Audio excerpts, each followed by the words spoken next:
Assalamualaikum, selamat pagi sahabat durian lover. Pagi ini gue dengan Firman Iskandar sedang ada di Jasingah, daerah Jasingah.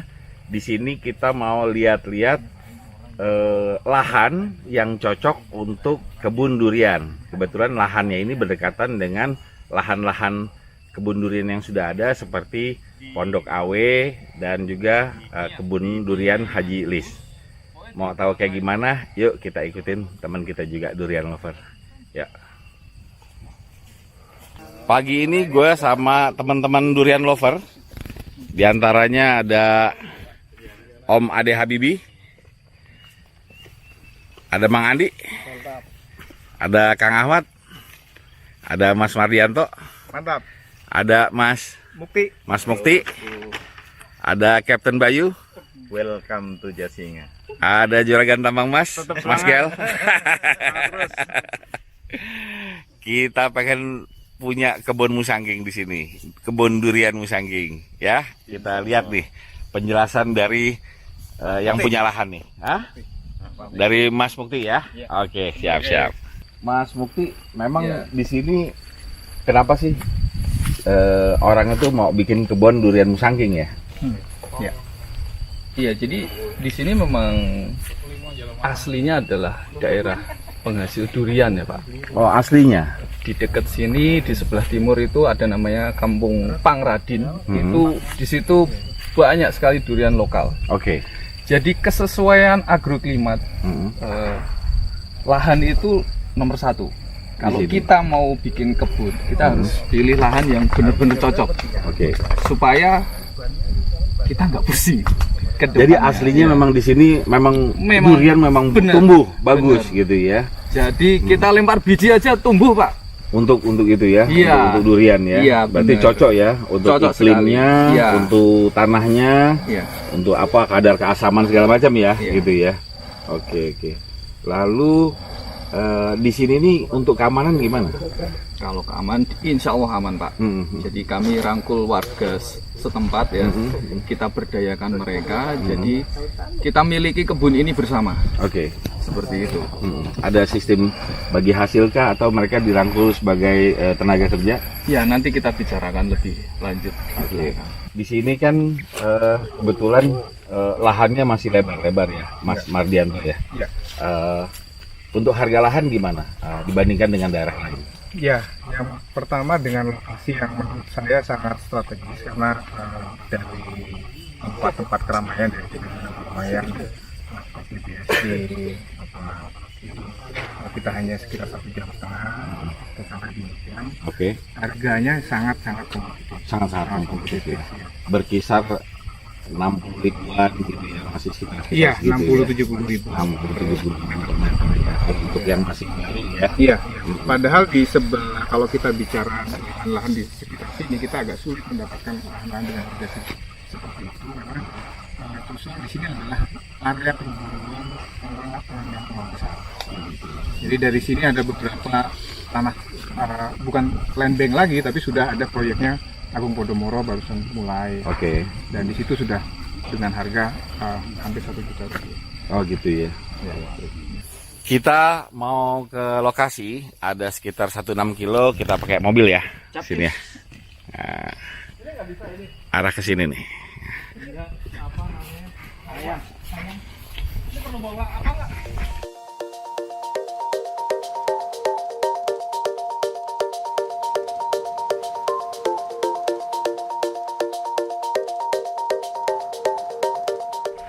Kapan lagi disupirin sama bos, ya kan? Driver, Mas Mardianto. Siap. Ajudan, Ade Habibi. Ya. Bos. Biasanya bos yang di Firman Iskandar. Bos yang di belakang. Ajudan saling. Ini jalan akses yang sudah dibuka, baru pertama kali ya, Mas ya, selebar 7 meter ya. Melewati area-area kebun yang dilewati ya. Kebun kita semua, area kita semua dari depan sampai ke belakang itu meliputi jarak sekitar 1,6 kilo. 1,6 kilo sampai ya. Ke sungai, ujung ke sungai. Sampai ke ujung sungai ya. Oke, itu ngelewatin semua dari tanah-tanah yang udah dibikin jalur. Udah. Nantinya ada jalur produksi ya? jalan-jalan kebun lagi selebar 5 meter. 5 meter ya. Iya. Oke. Sementara ini masih light off road lah. Iya, Light off road, tapi nanti akan diperbarui dengan batu-batu juga ya. Iya. Kita akan Makadam ya. Sehingga nanti mobil 4x2 juga bisa masuk ke dalam lokasi setiap kaflingnya ya. Oke. Ini berapa luas land banknya ini? Land banknya ada sekitar 120 hektar. 120 hektar ya. Ya. Oke. Sudah kita kuasai. Oke. Dan itu semuanya bersertifikat ya. Bersertifikat hak milik ya. Oke. Menarik banget nih, sahabat durian lover. Jadi lokasinya memang tempat aslinya durian tumbuh, cocok, situasi juga aman. Kenapa sih kita pilih durian Musangking, Mas Mardianto? Iya, karena kita sudah melakukan perbandingan dengan varietas-varietas lain dan secara nilai ekonomi, baik kualitas rasa dan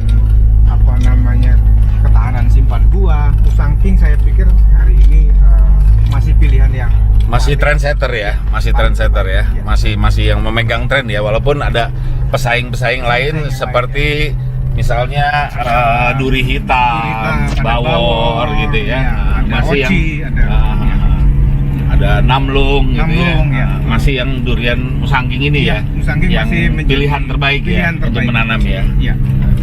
Nah ini lebar jalan yang 7 meter ya, yang dibuat jalan utama sehingga pruis mobil bisa ya, ini ya, pruis 2 mobil ya.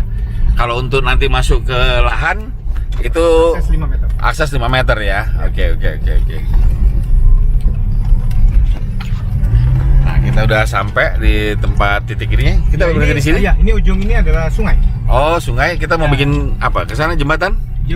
Nanti ke depan jembatan, tapi yang paling penting adalah karena berkebun itu butuh air. Oke. Iya. Jadi di sini syarat utama untuk berkebun. Apakah nanti ada semacam tampungan air yang besar yang sistem irigasi yang akan kita tarik dari sungai, nanti kita akan bikin embung di atas.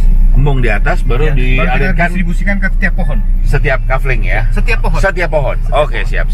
Dengan jarak tanam? Jarak tanam itu 9x9 atau 10x10. Nanti kita lihat situasinya. Oke, siap. Di ujung jalan ini ada sungai yang merupakan sumber air yang menurut keterangan Mas Mardianto sangat penting untuk kebun durian ya.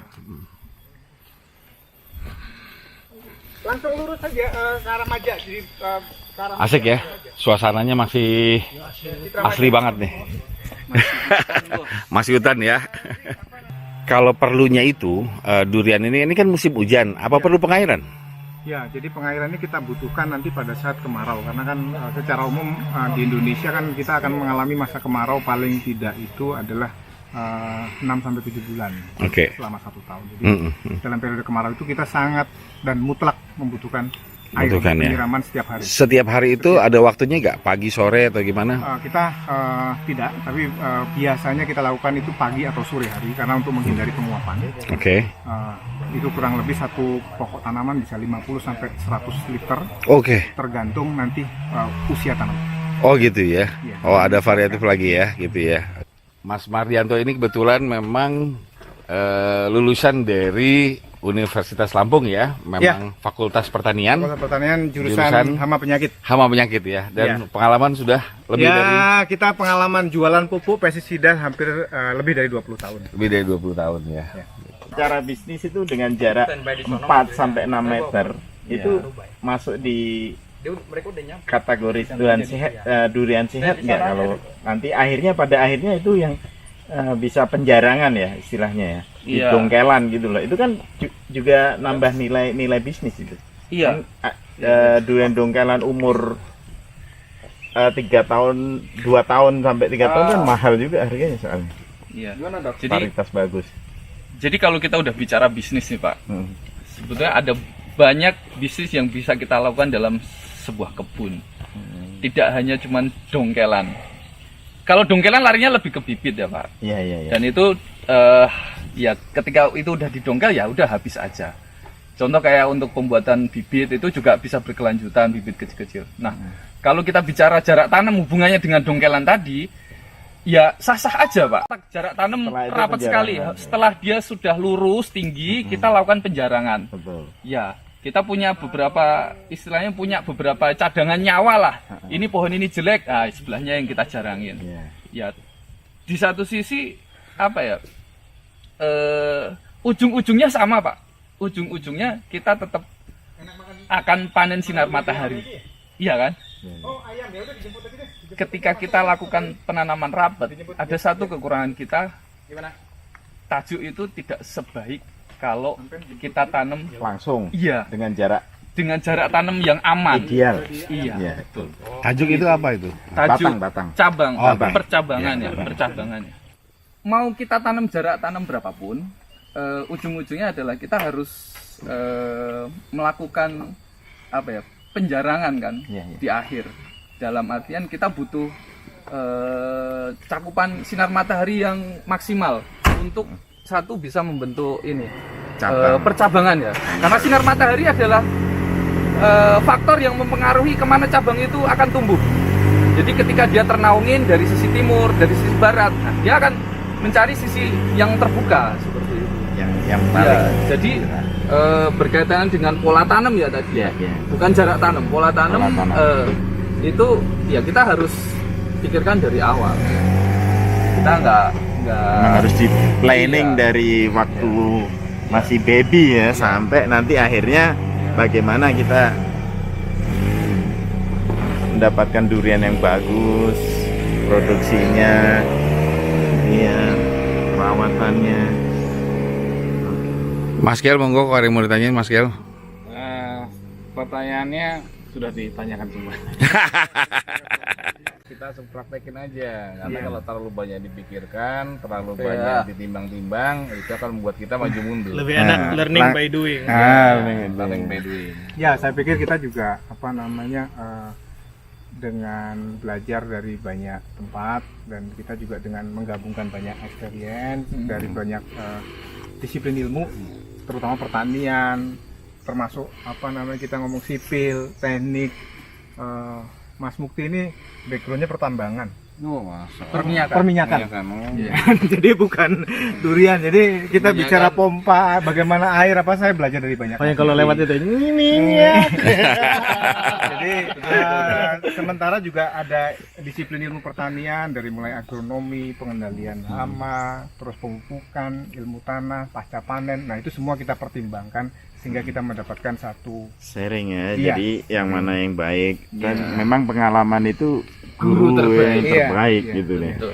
Tidak hanya di sekolah kita dapat ya, justru dari pengalaman itu. Ini makin menarik ya berarti ya, durian lover Indonesia ya, makin menarik nih pembahasannya nih. Intinya kita ini Pak. semua ada alasannya lah. Iya, terukur ya, terukur. Jadi Enggak, kita kalau bisa saya hitung terukur. Jadi apa yang kita lakukan itu punya reason masing-masing. Jadi Iya. nggak asal jalan gitu loh. Ya nggak asal tanam, Iya. nggak karena asal ini, karena gitu. tujuannya bisnis. Betul, Iya. Karena tujuan bisnis lain dengan petani otodidak. betul. Otodidak yang penting tumbuh, mau buah terserah, nggak buah terserah. Kalau buah ya gua panen, berarti rezeki. Kalau enggak kan biasanya kalau petani yang ortodok kan kayak gitu, Betul. konvensional kan. Kalau kita ini kan sekarang bicara ke depan bisnis. Iya. Dan yang kita tanam kan bukan durian kaleng-kaleng kan. Betul. rugi. Untuk mendapatkan durian yang saya bilang ideal. Enak rasanya Dan ini skala kan. industri, kita bilang skala betul. industri itu investasinya nggak murah. Betul. Harus kita ini bahwa nggak murah, karena satu pohon kita perkirakan itu sampai panen 4-5 juta. Jadi nggak bisa dibilang asal tanam terus Tumbuh. ditinggal, Nah, itu pulang konvensional baru Mas ditengok lagi baliknya, gitu. Mas, Bukan gitu. jadi seperti itu. Jadi kita sudah jadi tentunya butuh keseriusan dan butuh analisis yang sangat Ya selama lengkap ini kan memang di kita itu terutama di Indonesia itu kan karena durian itu durian hutan kayak di Palembang itu kan yang memang entah tanaman Yang siapa, nanam tinggalan burung. siapa, yang nanam burung siapa. Dan jeleknya lagi kan kita Burung apa, Mas? jadi Bang Firman lebih paham. Ada burung juga. karena sekarang kan eranya sudah semua harus bisnis ya. Untuk mendapatkan profit yang bagus ya memang dari awal memang settingannya memang untuk bisnis gitu loh. Jadi bukan buat hobi Betul, betul. gitu loh. Bukan Kalau sekedar sekedar hobi ya kita nanam di depan rumah aja, di belakang rumah Betul, satu betul. dua itu penghobi. Kalau sudah buka lahan kayak gini kan itu sudah Serius, bisnis serius gitu lah. Memang biayanya nggak main-main gitu lah. Urusan diusir istri soalnya. Mas. Ya, jadi ada beberapa pertimbangan yang harus kita lakukan dalam menentukan ukuran bibit yang akan ditanam. Karena semua keputusan itu tentunya ada konsekuensinya. Ada bibit, ada mungkin kalau dikelompokkan mungkin ada bibit kita tanam biji, terus kita sambung di lahan, itu adalah yang terbaik. Karena apa? Dia tidak mengalami masa pindah. Gitu. Jadi dia akan secara alami punya akar yang kuat dan dia akan masuk dan tidak mengalami kerusakan akar pada saat proses pemindahan. Nah itu yang paling ideal. Nah cuma dan tanaman-tanaman ini kalau kita tanam dari biji itu akan lebih tahan terhadap kemarau, apa segala macam pertumbuhannya akan lebih baik gitu. Tapi butuh kesabaran yang Butuh ekstra, effort untuk menjaga. gitu. Nah yang kedua kita pindah bibit yang relatif masih kecil. Ini kompromi lah. Second opinion lah. Ya, second option itu kompromi. Kompromi. Kita sudah tanaman mungkin sudah 60 cm, 50 50 cm. Nah, ini masih cukup baik karena akarnya dari polybag itu masih bagus bentuk akarnya. Jadi pada saat pindah tanam dia tidak mengalami kerusakan juga. Nah, yang ketiga yang dongkelan. terburu-buru, yang pengen cepat buah. Niatnya dongkelan apa segala macam. Nah, tanaman-tanaman dongkelan bisa bagus, bisa macam-macam kejadiannya. Ya. Kenapa? Karena dalam proses pemindahan itu tentunya dongkel itu juga ada prosedur yang harus dilakukan dengan baik. Terus yang kedua adalah yang terutama tanaman ini menjadi tanaman kalau saya bilang jangka pendek. Karena pada saat dipelihara jangka panjang, umpamanya nanti mengalami periode kemarau atau segala macam, dia akan cenderung gampang, mungkin bisa penyakitnya juga gampang menyerang, gitu. Jadi kalau umpamanya hanya 1-2 batang 1 hektar, oke lah. Gitu. Tapi kalau terlalu banyak porsinya dongkelan yang besar, kita sih termasuk kategori yang tidak Jadi buat menyarankan. indah-indahan di kebun aja boleh lah, buat boleh, variasi boleh di gitu ya. kebun. Tapi kalau teknis kita tidak terlalu menyarankan karena dampak jangka panjangnya. Kenapa? Karena semua tanaman, baik tanaman apapun termasuk durian, itu adalah alat makannya adalah akar dan alat tegaknya adalah akar. Dia ada 2 jenis akar. Yang pertama akar tunjang yang masuk ke dalam, yang dia akan bisa kedalamannya bisa puluhan meter kalau dia bagus. Dipersiapkan dari awal tanahnya bagus. dan dia bisa menyerap air, nutrisi yang di dalam secara natural ada di tanah. Yang kedua akar-akar serabut yang digunakan untuk makan, akar-akar ke samping. Nah, tanaman-tanaman dongkelan itu hanya mengandalkan akar serabut. Ya, akar tunjangnya dia nggak ada. Ya, akar tunjangnya kemungkinan tidak akan sempurna, Berkembangnya. tidak sempurna. Jadi itu sih pertimbangan yang harus dilakukan sebelum menentukan ukuran bibit. Oke, sekarang kita menuju ke arah luar lagi. Tadi kita udah mendapatkan banyak penjelasan juga dari Mas Mardianto sebagai salah satu expert di kebun durian Jasinga ya, rekanannya Durian Lover Indonesia. Kita akan bincang-bincang lagi lanjut untuk nyobain duriannya, durian yang dari sini, dari kebun ini, dan juga lanjut makan siang. Ya, sampai di sini dulu vlog ini kita akhiri. Terima kasih. Wassalamualaikum warahmatullahi wabarakatuh. Bye.